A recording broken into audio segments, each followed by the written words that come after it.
So with that, let me introduce our panel real quick. We have Jason Hilt. He is the president and CEO of the Brownsville Economic Development Council. I guess real quick, what would you say the BDC does? Is it rocket science, what you guys do?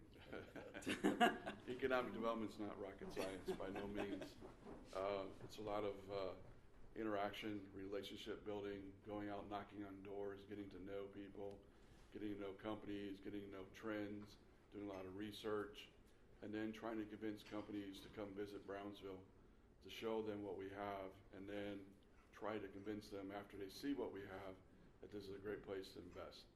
And so it's not rocket scientists, it's just a lot of legwork, persistence, and just knocking on doors and building relationships. But you do get to talk to rocket scientists, I guess. That's kind of the last few years we have, yes. So that's exciting.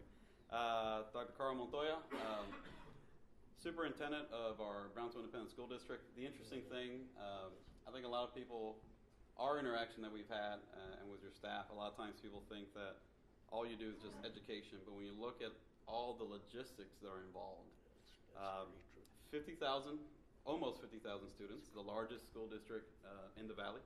That's correct. Largest one south of San Antonio. So it's not just education, but it's transportation.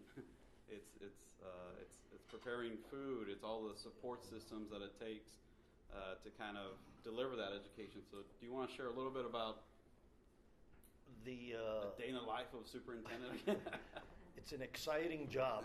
Yeah. There's always something going on, and as you stated very appropriately, we have almost 50,000 students. We have a little over 7,300 employees. So on a given day, things are going to happen. There's going to be a lot of activities. You know, it's a business. You know, we operate transportation. We have medical operations. We have instruction operations. We have security operations. You know, so it all has to come together if an organization this large, and we are the largest organization south of San Antonio between Houston and Laredo. So, you know, there's a lot of things going on, so we have to coordinate, work together. Yet we know that when you have that many people, and that does not include visitors coming to our schools, because on a given day, we have about 700 or 800 visitors coming and going from our campuses.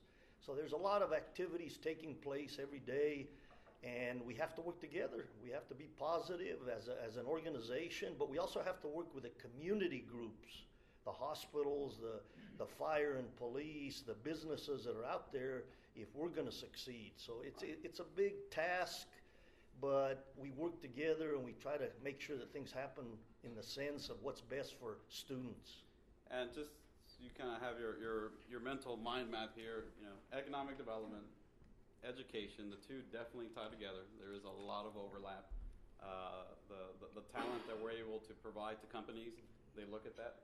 I think a lot of companies know the numbers probably better than we do. They know the environment they're coming into. And then when Representative Lucio gets here, I think he provides the overall strategy about how do we actually get this stuff done.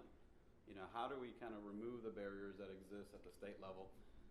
So with that, switch over to economic development. I think, Jason, you said something pretty interesting a while back. You know, we were talking, you said the last session was probably, you know, was very successful, maybe one of the most successful we've had.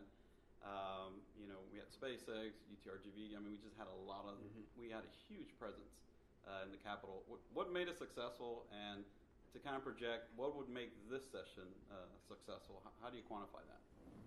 Well, what made us successful last time was having good leadership from our delegation, and also a delegation that was willing to listen to us and to work with us.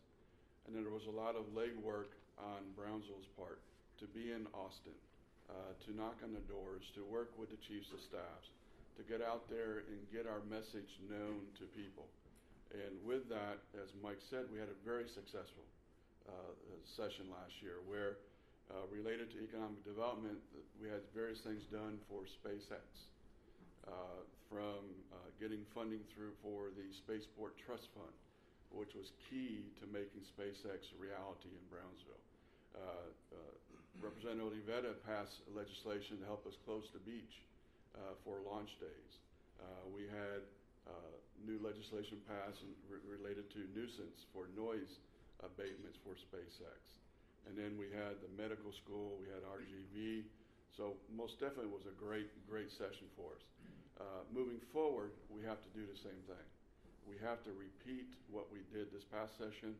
We have to play defense and we have to play offense at the same time. We need, as a community, to be in Austin on a regular basis. We can't just have Brownsville Day and go up there one day or 2 days and say we've done our job. The work is going on now.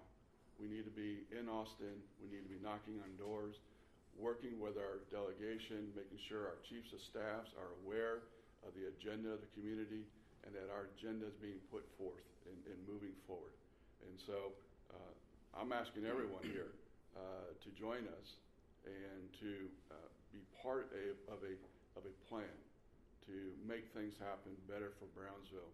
And we can only do that with numbers and making sure our voice is heard in Austin. So without breaking Mike, any... can I add something there? Sure, go ahead. Just to kind of give a perspective, because obviously this is a chamber program that we're doing, and we've asked United Brownsville to come and do the panel for us. But with the chamber, advocacy is the main thing that we do for our members, and it's the thing that probably members see the least unless you're here at a meeting like this.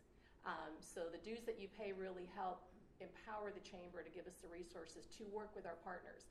The BEDC we work with, United Brownsville we work with, BISD is one of our chamber members. But really the call to action, the grassroots, comes from the business community, as Jason said. So in the past we've supported it. We'll continue to support it in a very big way, but that's part of the job that the chamber does in support of that. And I think that's a great point. One thing they always say is, they want to hear from the politicians and the staffers, but if you can get citizens, and I think if you can get the business community to turn out, it really carries a lot of weight. I think that's one thing that we want to do leading up to the session and after even Brownsville Day is through our local delegation set up meetings with some of these key chairmanship, but they want to see different faces up there and different perspectives.